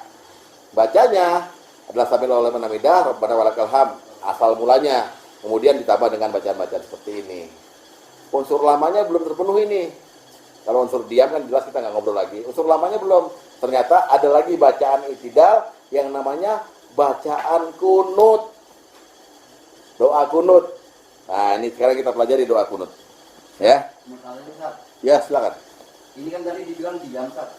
Kalau di hadis nomor 6 ini ada jamaah yang di belakang bisa menyebutkan dengan suara keras gitu Ustaz. Iya. Jadi Berarti yang dimaksud ada diam, apa? ya. Pak Is, yang dimaksud diam tadi kan ada hadisnya. Dulu orang-orang tuh waktu Rasulullah jadi imam masih sempat ngobrol-ngobrol. Terutama i'tidal gitu. Mungkin dia kagum sama, wah ini kita sekarang lagi sholat nih ya, ngobrol-ngobrol gitu. Ya bukan gitu cara lo, gini-gini gitu. Rasulullah nyuruh diam setelah turun ayat itu tadi. Ya kan? Diamlah dalam sholatmu gitu. Dengan khusyuk. Jadi diam. Jadi diam dalam arti jangan ngobrol. Tapi baca sesuatu. Nah, orang ini memang berkreasi lah. Kalau zaman sekarang mungkin bid'ah ya. Berkreasi sendiri karena dia memang sama Allah mungkin saking tunduknya sampai memujinya dengan kalimat seperti itu. Hamdan kasiran thayyiban mubarakan fi, pujian yang sangat banyak. Yang sangat baik dan penuh berkah di dalamnya gitu. Nah, mungkin Rasulullah juga pada saat itu dikasih tahu sama Jibril kali, itu bagus tuh kalimat gitu. Jadi bukan berarti dia nggak diam, dia tahu-tahu dengan spontan seperti itu. Gitu. Jadi nanti kalau kayak saya masuk gitu aja. Lain mata sahabat Nabi. Ini kadang-kadang bukan prakteknya seperti itu, baca sendiri aja. Wah, kita ada kalimat baru gitu. Dia tekstualnya dia. Yuk kita lihat sekarang nih bab terakhir. Jadi i'tidal kita juga perlu diketahui Rasulullah pernah melakukan bacaan yang sangat lama sekali. Ya, selain bacaan-bacaan ini namanya bacaan kunut. Ya, bacaan kunut. Ini asal mulanya kunut dulu ya. Asal mulanya kunut ada sahabat juga yang perhatikan nih. Hadis nomor ke-1. Dibaca. 1 yang ini. Ada 3. Waduh. Bisa ngaji masih diberi nikmat. Manfaatkan. Ini Ji apa? Kan ya WA itu. Lu belum pada tidur gitu. Ya, gue sih belum tidur. Kerja laut maghrib. Wah, mantap. Begitu lu belum tidur loh. Di sini aja gue belum maghrib loh. Mana dia? Ada di mana? Kita nggak nanya. Di mana ya kalau belum maghrib ya? Jam 6 dia di sana. Ini kok belum maghrib nih? Masih jam 6. Di Latak Dwi. Mungkin ya di lagi rumah. Ya, hadis nomor 1 tolong dibaca. Pak Agus. Bismillahirrahmanirrahim. Dari Ibnu Sirin dia berkata, Masih.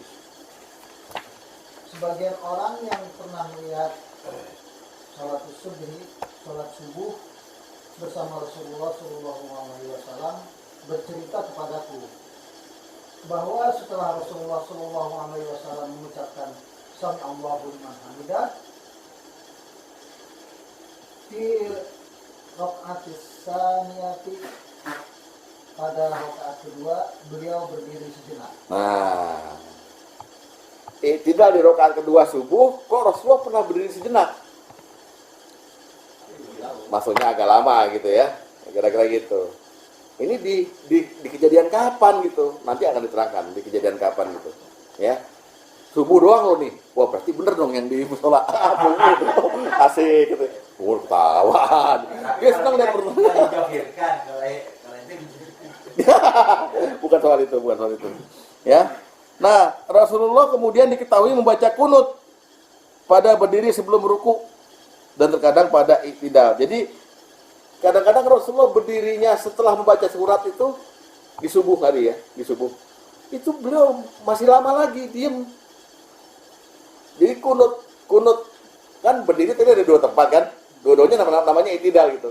Kunut dilakukan Rasulullah pada saat selain membaca surat sebelum ruku atau waktu i'tidal sesudah Rabbana walakal hamdu baca kunut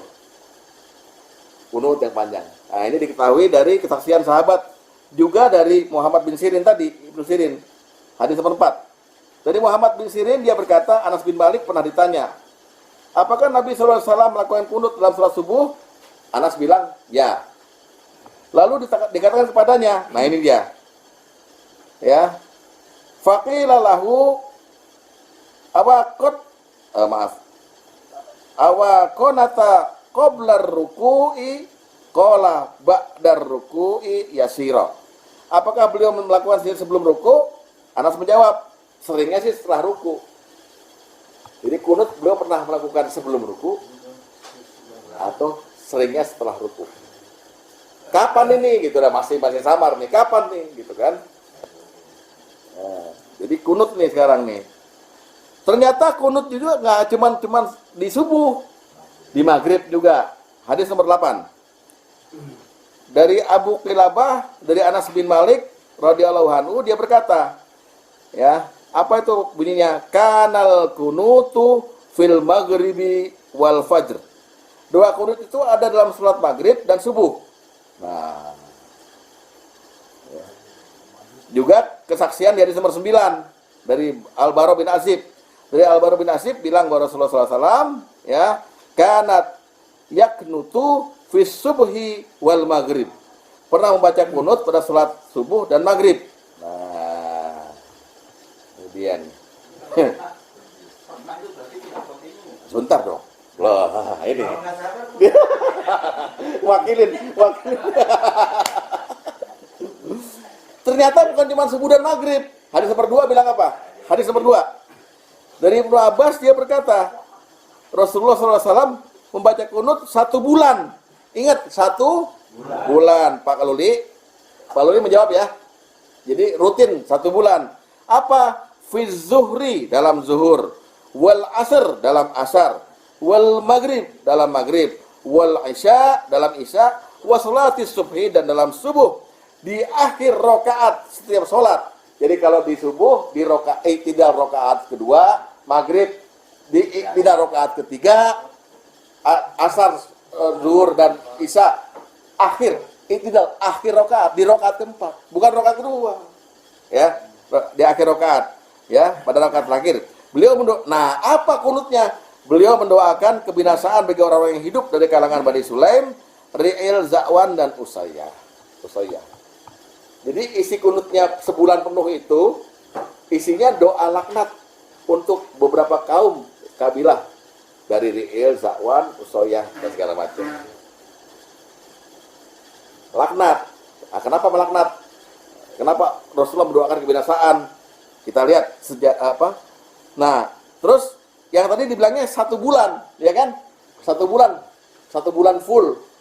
Ada yang bilang juga 1 bulan tiap hari selama berturut-turut.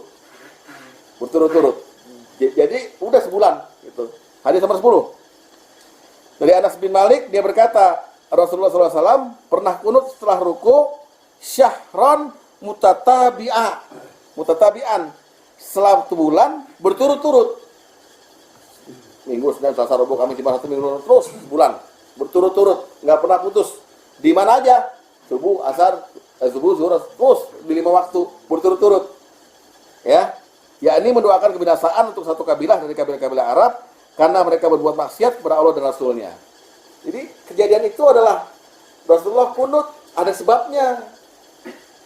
Ulama kemudian mendefinisikan ini adalah kunut nazilah, kunut karena ada bencana. 1 bulan berturut-turut di subuh, zuhur, asar, maghrib, isya di rakaat terakhir mendoakan kebinasaan. Kenapa mendoakan kebinasaan? Lihat sejarah kunut. Sekarang lihat hadis nomor ke-3. Setelah menceritakan pada kami Abdul Aziz dari Anas radhiyallahu anhu, dia berkata, Nabi SAW pernah mengutus 70 orang untuk satu keperluan. Mereka disebut sebagai qurra, ahlil Quran. Ya, mereka dihadang 70 orang ya. Mereka dihadang oleh penduduk dari Bani Sulaim, Ri'il dan Zakwan dekat mata air yang disebut dengan Bir Ma'unah. Mereka berkata, demi Allah, bukan kamu yang saya inginkan. Kami hanya ada perlu dengan Nabi SAW, kata mereka. Mereka akhirnya membunuh semua sahabat tersebut. 70 dibunuh. Maka Nabi SAW mendoakan kebinasaan bagi mereka. Selama sebulan pada sholat subuh, ya, itu adalah awal kali dilakukannya kunut. Sebelumnya kami tidak pernah melakukan doa kunut. Jelas? Jadi Nabi ngutus 70 orang ke satu daerah yang katanya mereka perlu untuk ngajarin Quran. Guru-guru privat nih, satu kampung. Sampai sana dihadang. Kita nggak perlu sama kamu, kita perlu sama nabimu. Ya, dibunuh semua. Nabi dengar kabar itu. Doalah dia. Awalnya di subuh. Kemudian berkembang sebulan, subuh, zuhur, maghrib, isya. Isinya, doanya isinya, doa kebinasaan untuk mereka. Coba kita lihat sekarang. Doanya apa? Ketika itu kunut itu. Ya, di akhir rakaat, tidak di rakaat terakhir, di 5 waktu. Apa doanya? Hadis nomor 7. Dari Abu Hurairah dia berkata, Rasulullah SAW ketika sholat subuh setelah membaca surah lalu bertakbir, kemudian bangun dengan mengucapkan sami'allahu liman hamidah, Rabbana lakal hamdu, ya. Lalu berdiri dan beliau membaca, Allahumma anjil Walid ibnal Walid wa salamatadna Hisam wa asyashabna Abi Rubi'ah wa musta'afina minal mu'minin. Ya kan? Terus Allahumma sujud, ya, wat ataka ala mudar wa ja'alha alaihim kasini Yusuf Allahumma an al-tul laknat maksudnya lihyana warlil'an wa zakwana wa usayyah asatillaha wa rasulullah.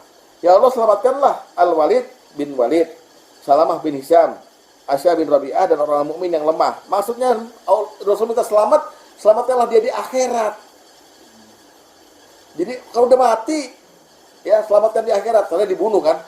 Ya, terus ya Allah, dahsyatkanlah tekananmu terhadap kabilah Mudor dan jadikanlah tahun-tahun mereka menjadi tahun-tahun derita yang dialami oleh Yusuf. Ya Allah, silakanlah kabilah Lian, Ril dan Zakwan serta Usoya karena mereka mendurhakai Allah dan Rasulnya. Gitu. Lalu di sini Abu Hurairah bilang, kemudian sampailah berita pada kami bahwa Rasulullah SAW meninggalkan doa kunut itu setelah turun ayat. Ayatnya Ali Imran 128. Lihat. Ali Imran 128. Rasulullah berdoa penuh nih sebulan kunut, turun ayat 128 Ali Imran. Bukan lu.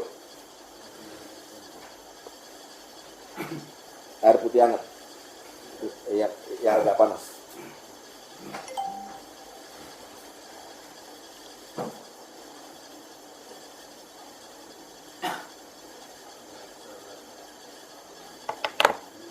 Ayo dibaca, Pak Luli.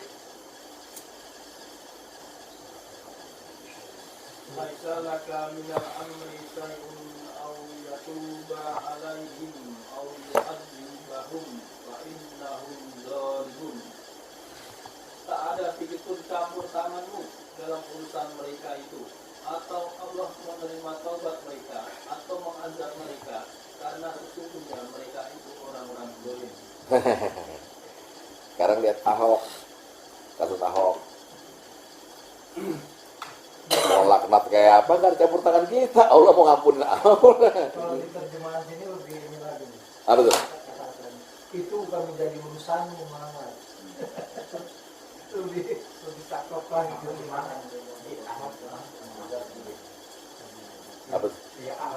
Enggak, ini kalau kita mau laknat dia, Rasulullah aja melaknat orang-orang yang bunuh orang Islam aja, dijawab gini sama Allah. Dia tahu jawabannya di Ali Imran, dia enggak? Kamu gak ada urusan. Aku mau ngampunin, aku mau azab mereka, ya terserah aku. Mereka orang zalim kok, aku tahu. Coba itu Nabi loh, yang habis doa sebulan penuh di 5 waktu, namanya doa kunut. Lalu Nabi setelah turun ayat ini berhenti kunut, habis. Nah, ulama kemudian membolehkan, mensyariatkan adanya doa kunut seperti ini kalau ada musibah, ada bencana. Namanya kunut nazilah.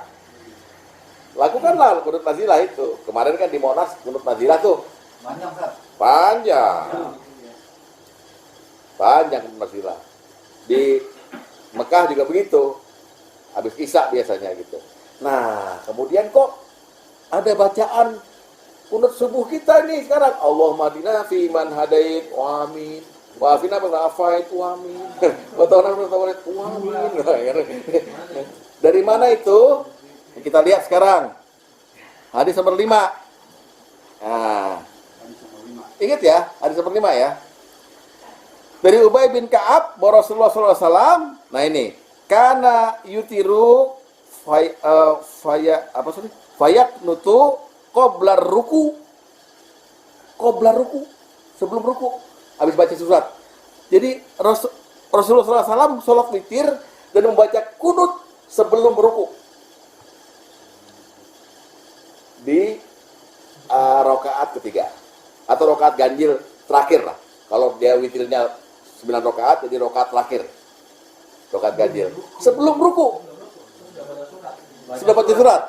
Apa bacaannya? Hadis nomor 6 dari Buraid bin Abu Maryam dari Abu Hurairah, dia berkata, Al Hasan bin Ali, Hasan cucunya Rasulullah radhiyallahu anhu berkata, Rasulullah SAW mengajarkan kepadaku beberapa kalimat yang harus diucapkan dalam sholat witir. Allahumma hdini fi man hadait, wa afini fi man afait, wa tawallani fi man tawallait, wa barik li fi ma atait, wa qini syarra ma qadait, innaka taqdi wa la yuqda alaik, wa innahu la yusrifu man walait, wa la ya'isi man adait, tabarakta rabbana wa ta'ala. Yang artinya, ya Allah berikan aku petunjuk sebagai orang yang kulit dan seterusnya itu.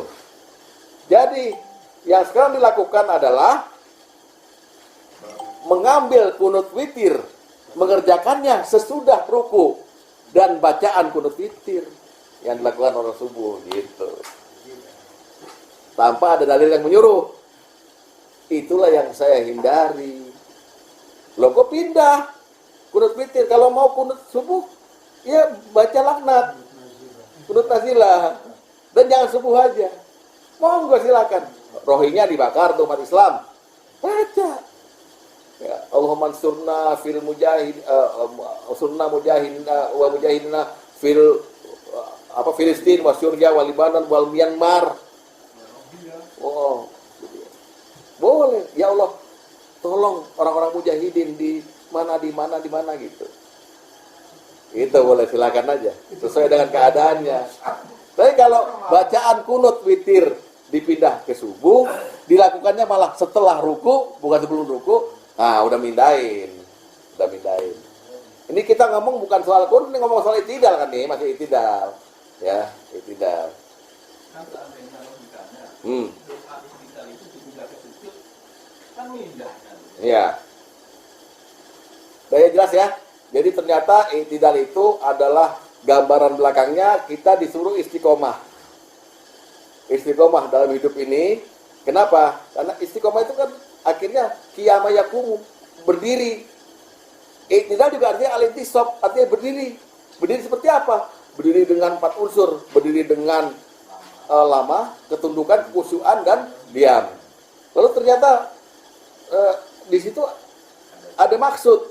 Kita disuruh istiqomah berdiri ini dengan sifat seperti itu agar kita nanti kelak di hari kiamat berdirinya udah beres, tinggal waktunya antara asar sampai maghrib doang. Nggak seperti orang-orang 50.000 tahun, 40 tahun berdiri. Ya. itu gambarnya itidal itu. Nah, cara-caranya adalah dia mesti lurus. Allah nggak akan perhatikan orang yang itidal tidak lurus punggungnya. Allah nggak akan perhatikan, bayangin tuh salatnya. Ya, artinya berdiri. Dan Allah juga memperhatikan orang-orang yang berdiri sholat, dilihat unsurnya. Nah, berdiri itu kemudian dengan cara-cara fikihnya yaitu dari ruku mengangkat tangan, berkata sami'allahu liman hamidah, naruhnya di sini atau di sini boleh. Ya kan, ngangkatnya sampai kuping sampai bahu, lalu baca Rabbana walakal hamd. Itu standar. Ada lagi Rabbana walakal hamdu fis samawati wal ardi dan seterusnya. Ada lagi dalam itidal itu doa kunut yang pernah Rasulullah lakukan tapi berhenti setelah turun ayat Ali Imran 128. Demikian, mudah-mudahan ada manfaatnya. Usikum nafsi taqallah. Wassalamualaikum warahmatullahi wabarakatuh. Waalaikumsalam.